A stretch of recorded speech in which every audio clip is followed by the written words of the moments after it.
On April 9th, 1988, the location of Federal Protection Services suffered a violation of trust.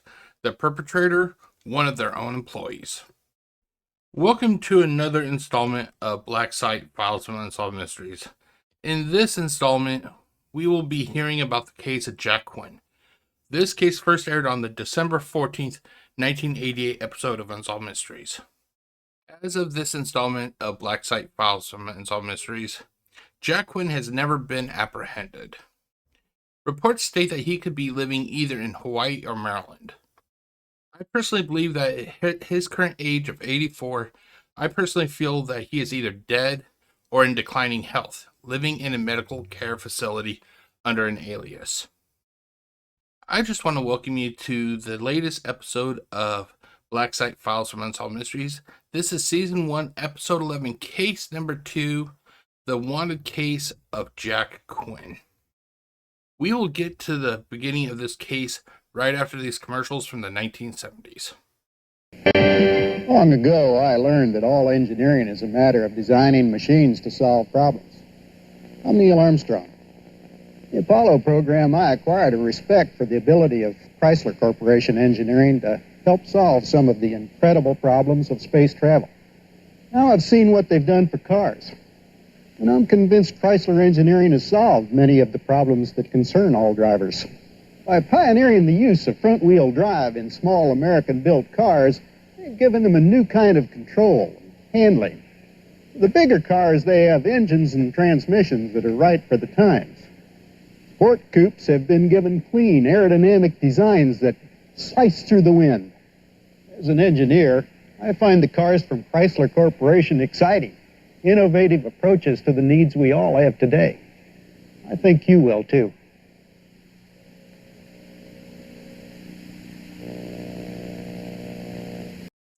Okay, so we have the case of Jack Quinn. Basically, Jack Quinn stole a crap ton of money. However, if you really think about it in today's value, the amount is not that much. But back when this crime originally happened, it was a shit ton of money. But let's get to some of the case information before we get to the case reading, shall we? So let's do this. There we go. So, case information. His name is Jack Quinn. He went by the alias, or goes by the aliases of Jack Quinn or Calvin Clucky. I'll be honest, I don't know how your birth name could also be your alias. I'm not sure about that. But Calvin Clucky, yeah, that's definitely an alias right there. The date of birth for Jack Quinn was January 7th, 1940. He was 48 years old when the crime was committed. He is currently 84 years old. The location is Palm Beach, Florida. The case has been labeled as wanted, but on the show it is also labeled as fraud. He's been missing since April 9th, 1988. And if you are curious, you can see this on YouTube under Season 1, Episode 11 of the original run with Robert Stack. Or if you're curious, this case originally aired on the episode date of December 14th, 1988. I have a couple pictures here. One is of Jack Quinn. Could be when he was working at the business that he stole all the money from. And then on the bottom over here, oh good, I have right here. They have some age progression photos of what Jack Quinn could look like.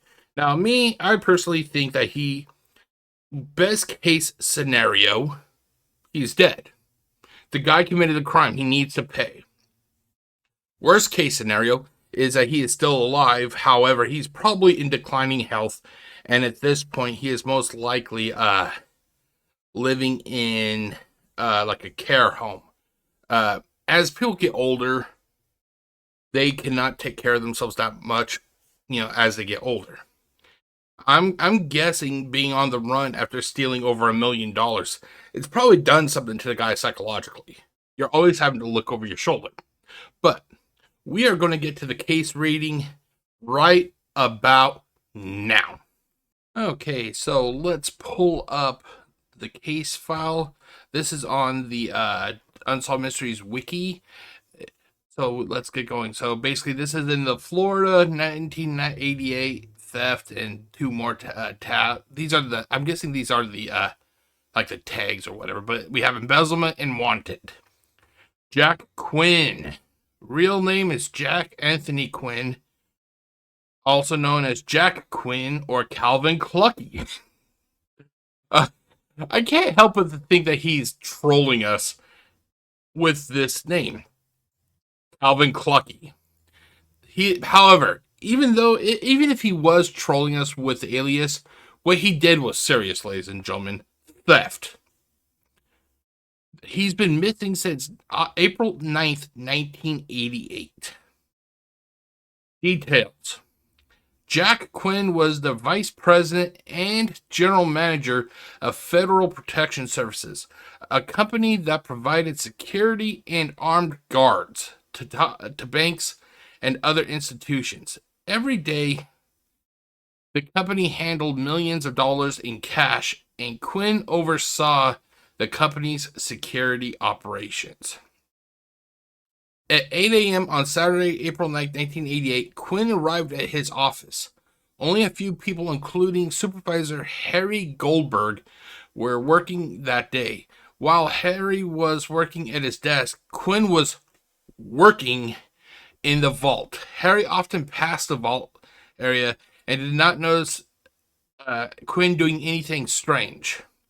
However, without being detected, Quinn transferred $1.3 million in cash from the vault into several boxes. See, this is where if I owned that business, the one thing I would have done is I would have literally had like a protocol. I would have had a protocol like if somebody's in the vault, there would be at least one of the person, like say an actual guard, like a security officer. That $1.3 million is a lot of cash, ladies and gentlemen. Back then, it was even more. It's still a lot of cash now, but back then it was like 10 times more. So yeah, I would have had a guard. If Jack Quinn goes, I gotta count the money. We gotta make sure that everything's is all there. A guard would be like, okay, I'm gonna go in with you. That guard would then have another guard wait at the door with him. Take his position. I think it was a major failure in security to allow one person access to that much money. But that's just my opinion. What do you guys think? Do you think that this was a lapse in judgment for the company itself, or do you think one person should be allowed into a vault with millions of dollars? Outside, Quinn put the money in the trunk of his company car and his personal car. He drove back to his home and dropped off his personal car. He said goodbye to his wife and then got into Harry's car. Okay, well, whoever typed this out, yeah. Harry then drove him and Quinn. Wait, what? Well, I gotta check that. Who the fuck is Harry? Hold on, let me. Oh, Harry. Oh, Harry Goldberg. Okay. I'm sorry. I'm sorry, guys. I am so sorry. Okay. Let's see here. Let's see here. Quinn put the money in the company car and his personal car. He drove to his home and dropped off his personal car. He said goodbye to his wife and then got into Harry's car. I'm not all here right now, ladies and gentlemen. My apologies. The holidays are hitting a little bit early. No, I don't drink. I'm just being sarcastic. Harry then drove him and Quinn back to the office. He was completely unaware of Quinn's plans. Quinn then got into his company car and drove to Palm Beach International Airport. Authorities believe he placed the money into suitcases. The ticket on the car says that it arrived in the parking lot at 5 p.m. After that, there is no trace of Jack Quinn. There is no evidence of him going on a flight or getting a cab. Well, he had to go be somewhere, ladies and gentlemen. It isn't just like he can just, whoop, it isn't just like he can just disappear. The guy has to be somewhere. Okay, let's see here. When Quinn did not return home, his wife called the office. They had no idea where Quinn had gone. The next morning, she found $107,000 in the trunk of the personal car. Now, this kind of makes me kind of scratch my head. If he planned on leaving, like he did, why would he leave money in his personal car? What if maybe he left some of that money there as a way of saying to the wife, hey, I'm sorry, I fucked up. Here's $107,000. Maybe this was his way of basically kind of just like, I'm not sure if it's like you would want to say it's like a payoff or a payout, but it's basically his way of apologizing to his wife because he knows that that his actions were going to have real bad repercussions for her going down the road. The thing is, she probably turned that money in. Well, she had to, since it's been reported here. She turned that money in, so basically that gift really didn't equate out to anything. She turned the money into the police. Smart move. She also found a letter written by Quinn which stated he had done something wrong and did not want to face the consequences. Unfortunately, the money that Quinn stole is untraceable, so it is difficult for authorities to track him. See, that's another thing. If there should be like a rule that these companies that have like this much money, that even before it leaves the vault, that money should have like some sort of trace on it, The investigation determined that Quinn had been suspected of stealing money from the company before, as money has gone missing several times under his watch. Quinn's wife remembered that on one occasion, she had found a large sum of money hidden in their car. If I remember correctly, if you watch the video, by the way, I'm going in the description. I'm going to put the link to this video at the timestamp so you can see the case. If I remember correctly, this is the one where this is the case where the wife opened up the visor and the money just started raining out, It looked like a fucking downpour of money. It was like a tsunami of grain, Okay, let's see here. When she would find a large amounts of money, Quinn would often tell her that he had sold something. An obvious lie.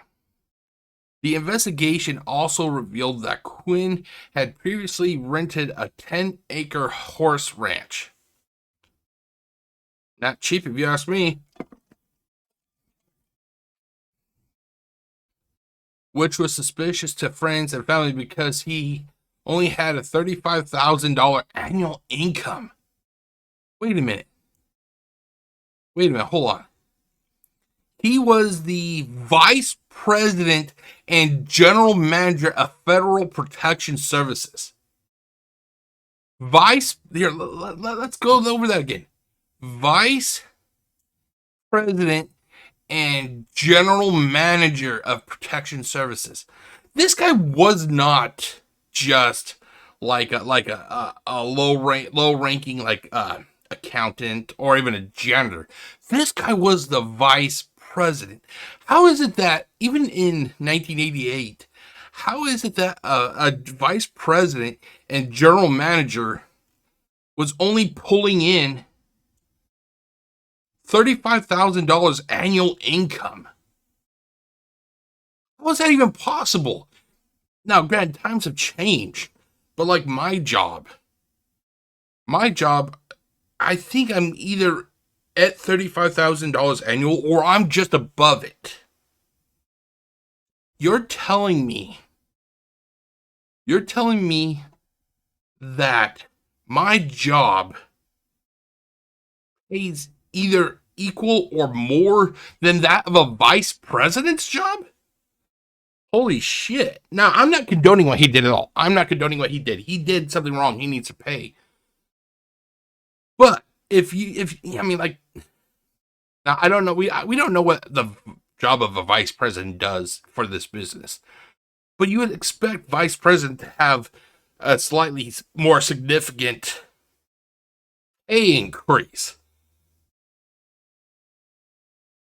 Maybe he thought that he just was not getting what he was felt like what he was deserving, and he's like, you know what?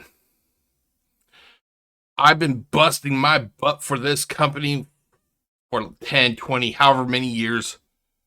I'm the vice president, and all I can get is fucking $35,000. He probably thought about this, and you know what? If they're not going to pay me what I think I'm worth, I'm just going to take it all. And that's what he probably did. He probably took it all.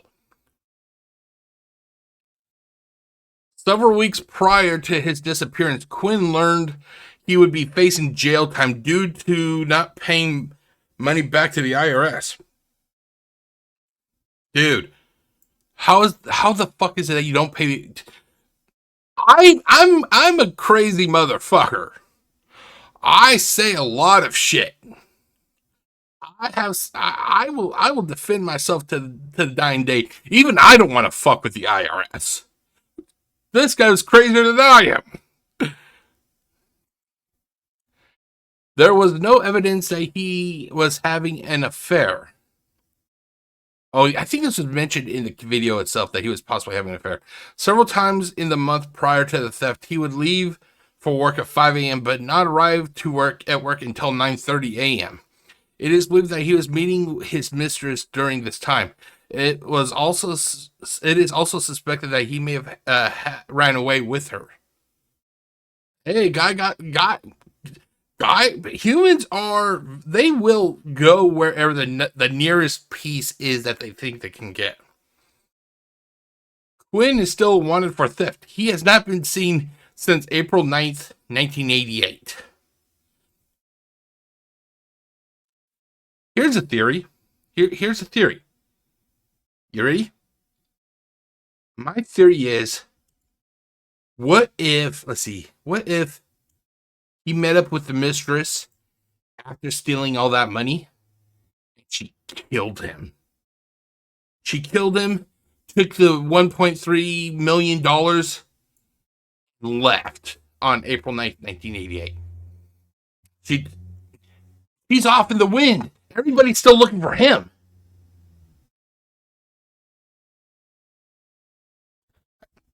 I'm just saying. If it would not be a far-fetched that a person steals a shit ton of money. They were talking about it with a mistress or somebody, or even a friend. They meet up after the crime was done, under the assumption that the friend is going to help the criminal get out of town. Friend seized $1.3 million. Hey, he's only going to give me $15,000 to help get him out of the area. Motherfucker has 1.3. I think I'm worth more than that. I'm just saying. What's a possibility that the mistress, Okay. Extra notes. This case first aired on the December 14th, 1988 episode of Unsolved Mysteries. Results. Wanted. In 1992, the FBI traced Quinn to Houston, Texas, after acquiring a driver's license, but under the name of his brother-in-law. However, he vanished again before the FBI could arrest him, and he is now still wanted by the police. Authorities believe that he may now be living in Hawaii or Maryland. He is 5'7", weighs 225 pounds, and has a stocky build. He has thinning brown hair. What are you looking at? That ain't me. It ain't me. I was only 7 when it happened. Or, well, about 6, actually. But anyway. Weight of 225 pounds and has a stocky build. He has thinning brown hair and brown eyes. Hey, just because I have brown eyes doesn't mean I'm a criminal. Let's see here. He has a U.S. Marine style tattoo on his left bicep and a scar on the back of his neck. He was born on January 7th, 1940. Ha! I was born November 4th, so ha! It ain't me. And would now be in his 80s. He is fluent in Spanish. His whereabouts remain unknown. And here we have the age progression of our dear friend Jack. Well, since, one thing that they could always do is just wait until he goes to try to renew his driver's license again. Just wait. Okay, so, and then for the links, we really don't have the ones. I only go to the Find a Grave, but there is no Find a Grave. But that is it, ladies and gentlemen. That is the story of Jack Quinn, the man who managed to steal $1.3 million in cash and to this date has never been found. Stay tuned and I'll be right back with my final thoughts.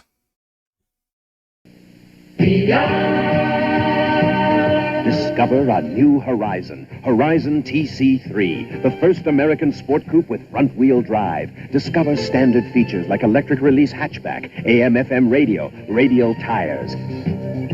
Discover options like the exciting rally equipment package including spoiler and sport suspension. Discover Horizon TC3. Plymouth Horizon TC3 goes beyond.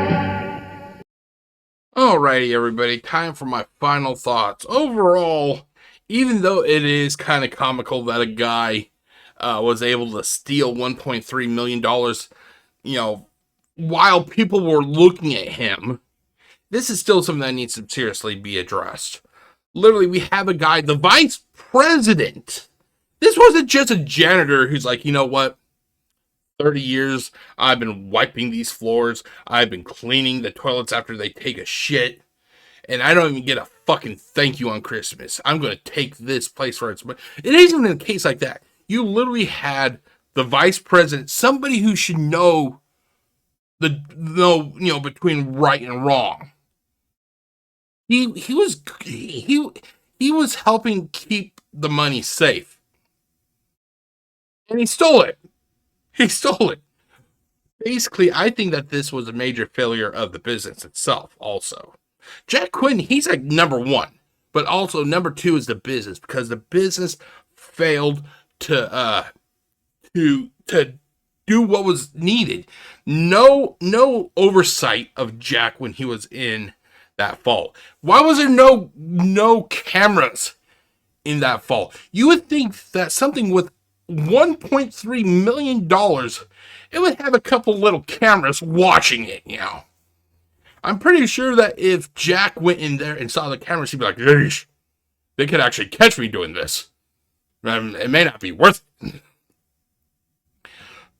If I owned a business like this, I would have safety precaution on top of security precaution on top of logic, like there would be cameras in the vault.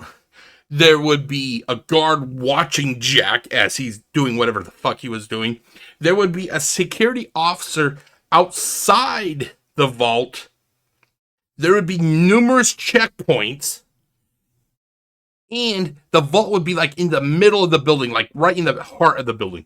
And you have to go through like checkpoint after checkpoint after checkpoint after fucking checkpoint, If he came up to one of these checkpoints and he is like, and the guard is like, "Jack, what's with all these boxes?" And Jack's like, "Oh, this is my Beanie Baby collection." The guard would have to be like, "Okay, I need to take a look." Open the box up, $1.3 million. Jack, what's with all this money? It should be something like that. You should not be able to just go into the vault, skedaddle into the vault, start, just loading boxes and then leave. It shouldn't be like that. There needs to be oversight. And sadly, it looks like there was no oversight. But yeah. So I personally, what do I think? I think he's dead. I think he died possibly shortly after that money. Maybe he had a heart attack, possibly. Maybe he was like, maybe he was like driving away. Driving. Because, and I don't recall, I cannot honestly recall them mentioning the license, the license replacement. I don't recall that. It could have been in the video. I just can't recall. But let's say he was driving. He was just driving like, ha ha! Fuck you! I got some money. He's mentally planning what he's going to do with that $1.3 million. He's like, I'm going to go to Vegas. I'm going to do a shit ton of cocaine. I'm going to fuck a lot of hookers. And he's just getting excited. He's getting excited. Then he has a heart attack. And he's like, fuck, not now. He ends up dying behind the wheel as he crashes off the side of a bridge. He hits the water.